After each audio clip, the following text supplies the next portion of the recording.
Reality है आजकल के जो लोगों के इमोशनल टर्मोइल चलता है और जो इतनी सारी एक्सपेक्टेशंस एक दूसरे के प्रति वो इतनी जल्दी खत्म हो जाती हैं, इतनी जल्दी एक दूसरे के प्रति वो एक तरह से अट्रैक्शन खत्म हो जाता है।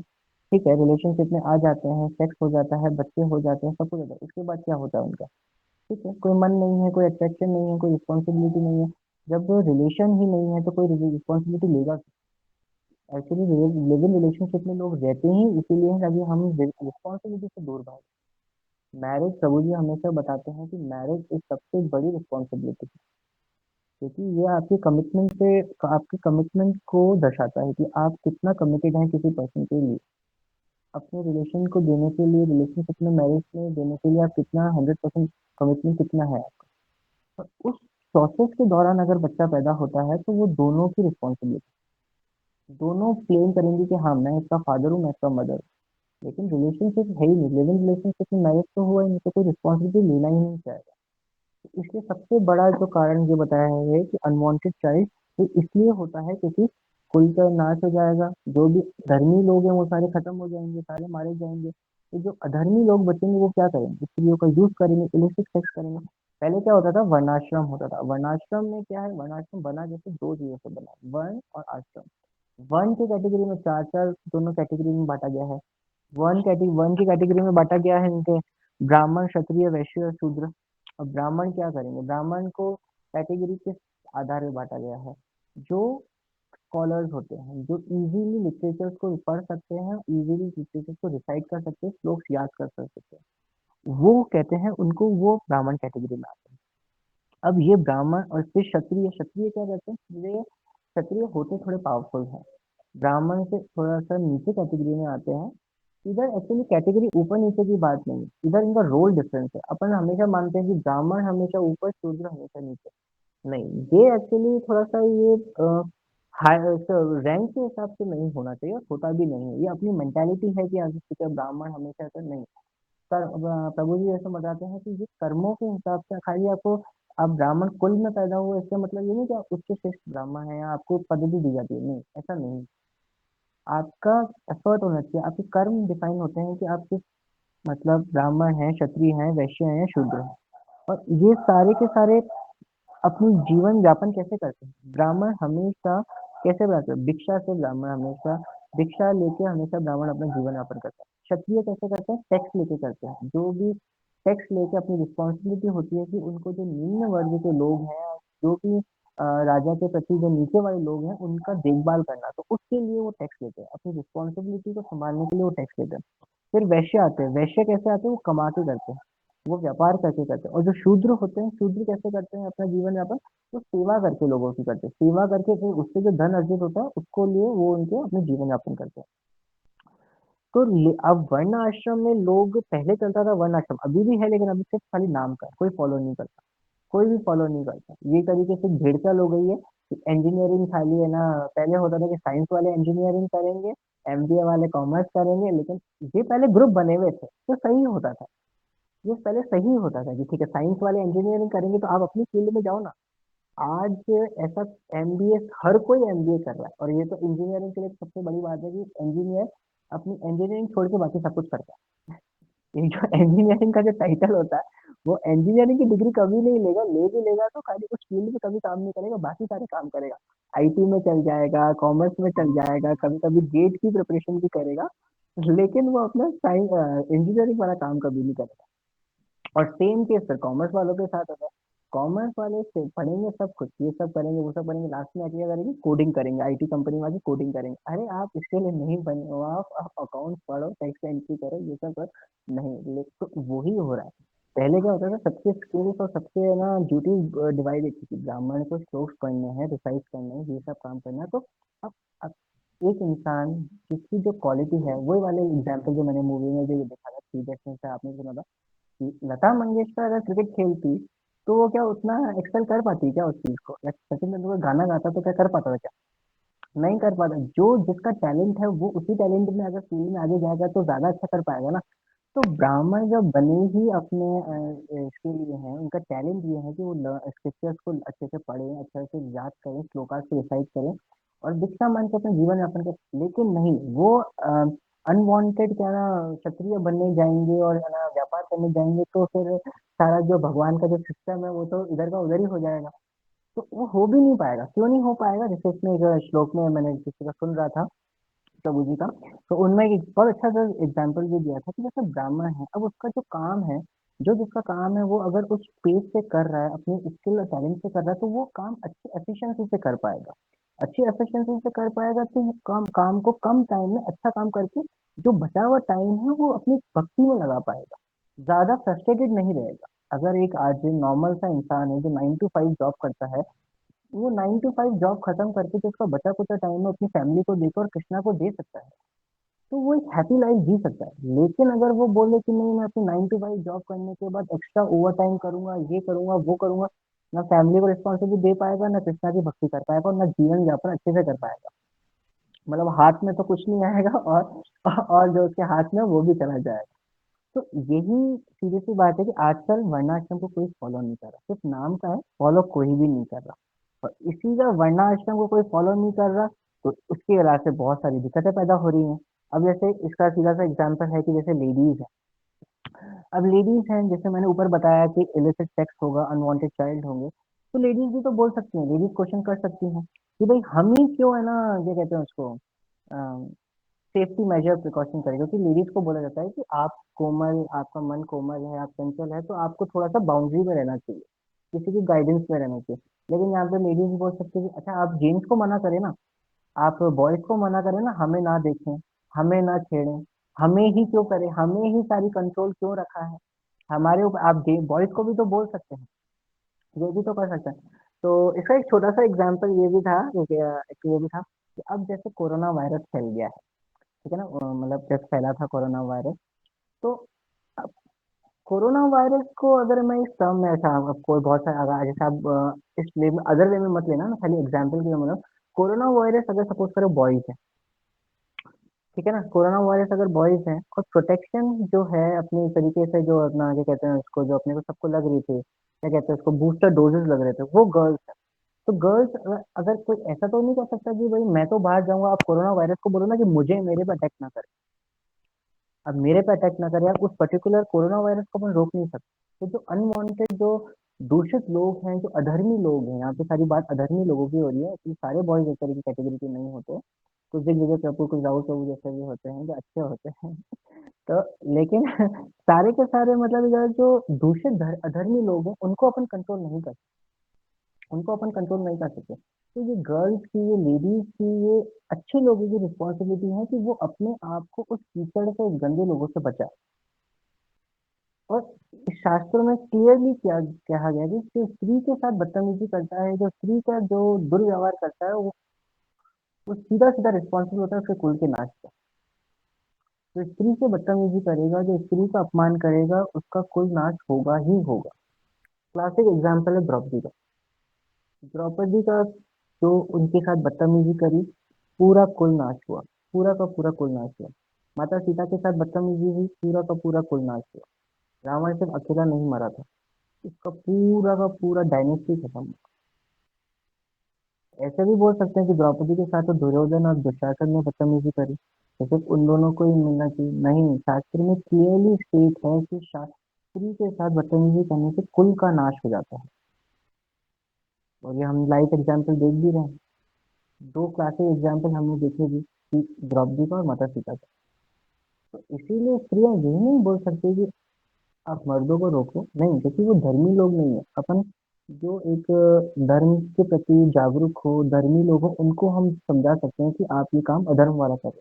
लेकिन जो है ही अधर्मी लोग, उनको हम समझा नहीं सकते। भगवान ने अर्जुन के साथ ही क्यों थे? क्योंकि वो धर्म का पालन कर रहे थे। भगवान को पता था अर्जुन मेरा भक्त है, मैं इसको समझाऊंगा तो ये मानेगा मेरी बात। दुर्योधन को नहीं समझाया, क्योंकि उसे पता था, उनको पता था कि ये अधर्मी। कर्ण को भी एक बार समझाया था, क्योंकि उन्हें पता था कि ये धर्म के प्रति है। लेकिन वो ठीक है, अलग बात है कि कर्ण ने उनकी बात नहीं मानी है, जो भी भगवान की लीला थी उनको मरना था।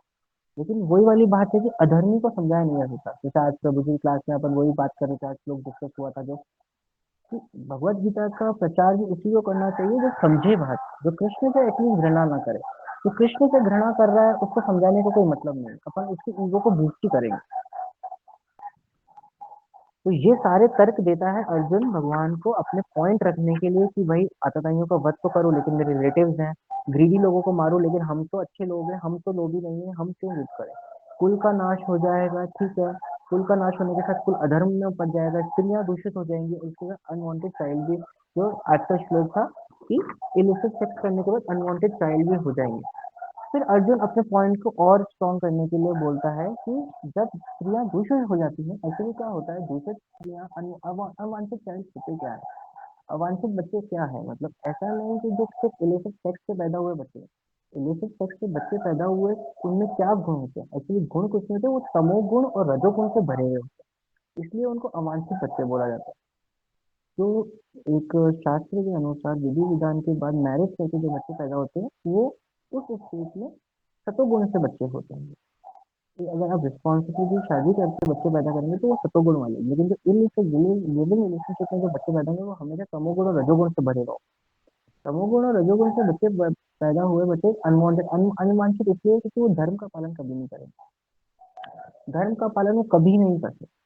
धर्म का पालन क्या है, सीधा सा इंपॉर्टेंस धर्म का जो पालन है कि जो जो शास्त्र में दिया गया है, धर्मों का सीधा सा पालन है कि जो पिंडदान करना, जैसे अभी श्लोक में आगे आएगा, 42 श्लोक में आएगा, 41 श्लोक में भी है, पिंडदान करना अपने जो पूर्वजों का है उनके लिए। अब पिंडदान करना क्यों इतना इम्पोर्टेंट होता है, क्योंकि होता क्या है, अपने को अपन जो भी काम करते हैं, कार्य करते हैं, कर्म फल, उनका कर्म फल हमको अलग अलग मिलता है। एक 84 लाख योनियों में सबको पता है। तो जरूरी नहीं है कि हमको अलग अलग जन्म मनुष्य का ही मिले, अपने कर्मों के अनुसार अपने अपने को जन्म मिलेगा, कर्मों के हिसाब से जन्म मिलेगा, तो जरूरी नहीं मनुष्य का मिले, अपन को किसी भी योनि में जन्म मिल सकता है। और कभी कभी ऐसा होता है कि योनि मिले ही ना, भूत प्रेतियों की योनि जो होती है उसमें अपन को मिले, मतलब शरीर ना मिले, हम सिर्फ भूत प्रेतियों की योनि में ही भटकते रहे, नीचे की योनियों में जाए। तो इसीलिए धर्म के अनुसार पिंडदान करना इसलिए आवश्यक भी हो जाता है, ताकि हम जो अपने पितृगण हैं, जो अपने पूर्वज हैं, उनके लिए पिंडदान करके उनके द्वारा किए गए बुरे कर्मों को हम सीधा सीधा से भगवान को एक तरीके से माफी मांग के उनको बोले कि हाँ ठीक है, आप हमारे पितृगणों को अच्छी योनियां प्रदान करें, ताकि वो भक्ति करके मुक्ति को प्राप्त कर सके, ताकि वो आपके धाम आ सके। लेकिन जो अनवांटेड चाइल्ड होंगे, जो अधर्मी होंगे, रजोगुण और तमोगुण से बच्चे बने होंगे, वो धर्म का पालन कभी नहीं करेंगे, कभी भी नहीं करेंगे। तो इसीलिए जो अर्जुन का जो सबसे बड़ा डर है कि कुल अधर्मी हो जाएगा, फिर हमारे जो पूर्वज हैं उनका मुक्ति कैसे प्राप्त हो सकता है, उनका जो रास्ता है वो निकल जाएगा, रुक जाएगा वो। और जो पिंडदान करने की जो पूरी विधि होती है, वो सबसे पहले स्टार्ट होती है भगवान को भोग लगा के करने की। आजकल के लोग करते हैं लेकिन फॉर्मेलिटी के तौर पे करते हैं कि हाँ ठीक है, हमारे को तो दिन मिलना चाहिए, पूर्वजों को मिलना चाहिए, कौवे को खिला दो, उनको खिला दो। वो सब विधि विधान से नहीं करते, और कोई भी कार्य विधि विधान से किया हुआ अगर नहीं करते तो वो ना करने के बराबर ही है। इधर वही वाली बात आती है कि समथिंग इज, आजकल लोग इसीलिए बोलते हैं something is better than nothing, लेकिन उनको ये भी समझना चाहिए कि nothing is better than nonsense भी होता है। आप नॉनसेंस करने से तो कुछ ना करो, वो ज्यादा इंपॉर्टेंट है। आप कुछ कर रहे हो ना के बराबर वो मान लिया, लेकिन ना करना अच्छा है कि आप नॉनसेंस कर रहे हो। तो मतलब तो पिंडदान का सबसे इम्पोर्टेंट चीज है कि भगवान कृष्ण को भोग लगाया जाए, विष्णु की पूजा की जाए, इसमें जैसे तात्पर्य में किया कि जैसे मैं वापस पढ़ता हूँ, यह दान विष्णु द्वारा पूजा द्वारा किया जाता है, क्योंकि विष्णु को अर्पित भोजन से उत्कृष्ट प्रसाद के खाने के सारे पाप कर्मों से उद्धार हो जाता है। कभी कभी पितृगण विविध प्रकार के पाप कर्मों से ग्रस्त होकर, कभी कभी उनमें से कुछ लोग स्थूल शरीर प्राप्त न हो सकने के कारण उन्हें प्रेतों के रूप के सूक्ष्म सूक्ष्म शरीर धारण करने के लिए बाध्य होना पड़ता है। वही मैंने जो अभी बताया कि उनको सूक्ष्म शरीर नहीं मिलता, इसीलिए वो भूत प्रेतों की योनि में आता है, और भगवान विष्णु की पूजा करके भोग उनको ऑफर करके जो विधि विधान होता है उसको पूरा करने के बाद ही इस पिंडदान का पूरा काम स्टार्ट होता है, या पूरा अच्छी तरह उनको माना जाता है। अब फिर अर्जुन वापस तर्क करता है, अर्जुन बहुत ज्यादा कंtemplate कर रहा है इस चीज को, बहुत ज्यादा है ना, तर्क दे रहा है। अच्छा बीच में मैं एक और बात सुनूंगी कि अब जैसे कि पिंडदान ये सब तो है प्रसाद, लेकिन जो विष्णु का जो प्रसाद है, लेकिन कलयुग में ये सब बातें जो पहले थी, सतयुग में, त्रेता युग में, द्वापर युग में, कलयुग में सबसे बड़ा प्रसाद क्या है, कलयुग में सबसे बड़ा प्रसाद है हरि कीर्तन और हरि प्रसाद। भक्ति करके जो हरि कीर्तन करता है, हरि का प्रसाद खाता है, उसका सबसे इम्पोर्टेंट महत्व चीज यही है कि उसके लिए ये चीज़ करने की ज़रूरत नहीं है। जैसे आगे इसी श्लोक में तात्पर्य में प्रभुपाद जी भागवतम के श्लोक से एक एग्ज़ाम्पल देते हैं कि जो भक्त होते हैं, उनको पिंडदान करने के या ये सब इन सब चक्करों में पड़ने का कोई ज़रूरत नहीं है। अब कर रहे हो, अच्छी बात है, ना भी कर रहे हो, तो भी कोई बड़ी बात नहीं है, अगर आप भक्ति अच्छे से कर रहे हो। भक्ति अच्छे से कर रहे हो तो आपको ये सब करने की कोई ज़रूरत नहीं, क्योंकि भक्ति इज़ लाइक भक्ति किसकी की जाती है? भक्ति हमेशा भगवान की जाती है, देवी-देवताओं की कभी नहीं की जाती। देवी-देवताओं की पूजा की जाती है, आराधना की जाती है। भक्ति हमेशा भगवान की जाती है। तो इसमें प्रभुपाद जी हमेशा से जैसे अपन हमेशा एग्ज़ाम्पल देते हैं अ, भागवतम का जो श्लोक है, जो पुरुष अन्य समस्त कर्तव्यों को त्याग कर मुक्ति के दाता मुकुंद के चरण कमलों को शरण ग्रहण करते हैं और इस पथ पर गंभीरता पूर्वक चलता है, उस वह देवी देवताओं, मुनियों, सामान्य जीवों, सज्जनों, मनुष्यों व पितरों के प्रति अपने कर्तव्य या ऋण से मुक्त हो जाता है। वो ऑटोमेटिकली डायरेक्टली इन चीज़ों से मुक्त हो जाता है, उसको किसी भी चीज़ में करने की कोई ज़रूरत नहीं पड़ती। एक सीधा सा और खाली वो अपने लिए नहीं करता वो। ऐसा नहीं कि वो भक्ति कर रहा है तो वो पार हो जाएगा, नहीं, वो तो पार होगा ही होगा। उसकी जितनी भी पूर्व जन्में हैं पितृगण हैं, जितने भी पूर्वज हैं और आने वाली पीढ़ियां भी है, वो भी ऑटोमेटिकली भगवान को प्राप्त हो जाती हैं, भगवान के धाम पे जाती है। इसका क्लासिक एग्जाम्पल नरसिंह देव भगवान का और प्रहलाद महाराज का। जब प्रहलाद महाराज जब वे श्री नरसिंह देव भगवान के पास गए थे उनको माला पहनाने, तब नरसिंह देव भगवान बहुत ज्यादा अपने रौद्र रूप में थे और कोई उनके पास जा ही नहीं रहा था। ब्रह्मा जी भी नहीं जा रहे थे, शिव जी भी नहीं जा रहे थे, तो सबने बोला लक्ष्मी जी को, क्या आप दे? लक्ष्मी जी बोली, ये तो मेरे पति है ही नहीं, मेरे पति तो बहुत सिंपल है, बहुत शांत है, वो तो सोए हुए रहते हैं, मन के कहने को मतलब आती, ये कौन है? ये रौद्र रूप वाले मेरे हस्बैंड है ही नहीं। तो सबने फिर एक तरीके से वार्ता की और प्रहलाद महाराज को कहा कि ये आपके लिए आए हैं, तो आप जाइए इनके पास, आप जाइए इनके पास, आप ही इनका रौद्र रूप को शांत कर सकते हैं। तो प्रहलाद महाराज बोले, हाँ ठीक है, मुझे क्या डर है, मैं तो जा रहा हूँ, सिंपल सी बात है। माला ली और नरसिंह देव भगवान के गले में डाली और नरसिंह देव भगवान का जो गुस्सा था एकदम से शांत हो गया। रौद्र रूप से बिल्कुल अपने वास्तविक तरीके से कथाओं में सुना है कि वो एकदम से अपने वात्सल्य प्रेम में आ गए, क्योंकि वो मतलब नरसिंह देव भगवान जैसे सिंह के रूप में थे, तो प्रहलाद महाराज को ऐसे जीभ लगाकर चाट रहे थे बिल्कुल, कि अपने उनका वात्सल्य प्रेम उनके पास आ रहा था। और उन्होंने पूछा भी भगवान प्रहलाद महाराज से कि यार तुम्हें डर नहीं लग रहा? मैं अपने मतलब ऐसे नर नर और सिंह के रूप में आया हूँ, तो आप तुमको डर नहीं लग रहा? तो प्रहलाद महाराज ने कहा कि नहीं, मुझे क्यों डर लगेगा? एक सिंह के बच्चे को सिंह से थोड़ा डर लगता है, गधा को डर सकता है, सामान्य लोग को डर लग सकता है, लेकिन सिंह के बच्चे को सिंह से भी डर नहीं लगता। तो वो बात सुन के नरसिंह भगवान बहुत खुश हुए, उन्होंने बोला कि तुम मैं तुम्हारे लिए आया हूँ, तुम्हें जो कुछ मांगना है मांगो। तो नरसिंह प्रहलाद महाराज ने कहा मुझे कुछ नहीं चाहिए, सिर्फ खाली एक मेरी रिक्वेस्ट है कि आप मेरे फादर को माफ कर दीजिए, हिरण्यकशिपु को। वो एक अज्ञान में आपके लिए बहुत सारा कुछ कह गए, वो आपसे बहुत सारी लड़ाई कर लिए लाइक दैट, लेकिन आप उन्हें माफ करिए। तो नरसिंह भगवान ने कहा तुम्हें इस चीज़ की टेंशन लेने की जरूरत नहीं है, तुमने भक्ति करी है, मैं तुम्हारे लिए आया हूँ, सिर्फ तुम्हारे लिए नहीं, तुम्हारी 21 पुश्तें ऑलरेडी पार हो चुकी है, ऑलरेडी पार हो चुकी है, तुमने भक्ति करी है तो ऑलरेडी पास हो चुकी है। तो मतलब ये कितना इंस्पायरिंग है, कितना मतलब रिलैक्समेंट वाली चीज है कि भगवान की भक्ति से हमारे लिए फायदेमंद नहीं है, सबके लिए फायदेमंद है। और आप दोनों का, आप तीनों का ये पर्सनल एक्सपीरियंस भी रहा होगा अपन बरकरार, जब अपन सब टीचिंग करते हैं, तो प्रीचिंग करने के बाद अगर अपना वो सक्सेसफुल अटेम्प्ट चल जाता है, अपन किसी को एक माला चढ़ा देते हैं या एक उसको पकड़ा देते हैं और वो करना चाह जाता है, एक अंदर से रिलैक्समेंट आता है कि हाँ यार आज कुछ किया है, आज है एक भगवत गीता भी अगर अपन ने डिस्ट्रीब्यूट कर ली और अपन ने देख लिया कि इसे चाव से पैसे भी दे दिए और पढ़ना स्टार्ट कर दिया, तो लगता है कि हाँ यार कुछ तो अपन ने किया। तो उसी का एक छोटी सी मतलब एक माला स्टार्ट करवाना, एक छोटा सा फीट करना, अगर अपन इतना कर सकते हैं, तो सोचो अगर अपनी भक्ति से भगवान खुश होकर अपने 21 पुस्तकों को अगर प्राप्त करवा रहे हैं, मुक्ति प्राप्त में, तो कितनी मतलब भक्ति पावरफुल चीज है, कितनी पावरफुल चीज है। लेकिन फिर वही बात है कि भक्ति से भगवान की और किसी की नहीं। अपन क्या करते हैं, ट्यूसडे को इधर, वेडनेसडे को इधर, फ्राइडे को इधर, सब कुछ इधर, लेकिन भगवान वही आगे श्लोक में बोलते हैं, अनन्य चिंतयंतो मां, मतलब अनन्य, कोई और नहीं। भगवान एक तरीके से जेलस लवर भी है, वो सोचते हैं कि नहीं, सिर्फ मैं और कोई नहीं। तो वो कहने का इन से मतलब है कि भगवान ऐसे नहीं कि वो भगवान बहुत ज्यादा वो बोलते कि सिर्फ नहीं और कोई नहीं। उनका कहने का सिर्फ ये है कि सिर्फ मेरे तो ताकि आपका वन यूनिफॉर्म डायरेक्शन रहेगा, आप कभी भी इधर उधर भटकोगे नहीं, क्योंकि विधि विधान सबके अलग अलग, शिव जी का अलग है, माता रानी का अलग है, क्या कहते हैं उनको, गणेश जी का सबका अलग है, सबका विधि विधान अलग होता है। लेकिन कृष्ण भगवान सिंपल सा, आप मेरी भक्ति करो, मुझे याद करो, मुझे फूल ऑफर करो, मुझे सब कुछ करो, तो उससे ज्यादा आपको टेंशन लेने की जरूरत ही नहीं है। भागवतम में जैसे एग्जाम्पल भी देता है इस चीज का, कि जो मैं आज दिल्ली से प्रभु से डिस्कस भी कर रहा था, कि जड़ में पानी डालने से ऑटोमेटिकली पूरे पेड़ को, पत्तियों को, सबको मिल जाता है। अपन को पर्टिकुलर उस चीज को, जड़ को या पत्तियों को, टहनियों को डालने की जरूरत नहीं है। तो प्रोसेस है, आप नीचे डालिए, ऑटोमेटिकली सबको मिलता जाएगा। लेकिन हाँ, इसमें मैंने थोड़ा ऐड किया था, क्योंकि मैं कुछ सोच रहा था इसमें, कि अपन कभी कभी क्या करते हैं, एक्साइटमेंट में भक्ति कर लेते हैं एक दिन में बहुत सारी, फिर थोड़ी थोड़ी देर में थोड़ी सी में फिर ब्रेक दे देते हैं उससे।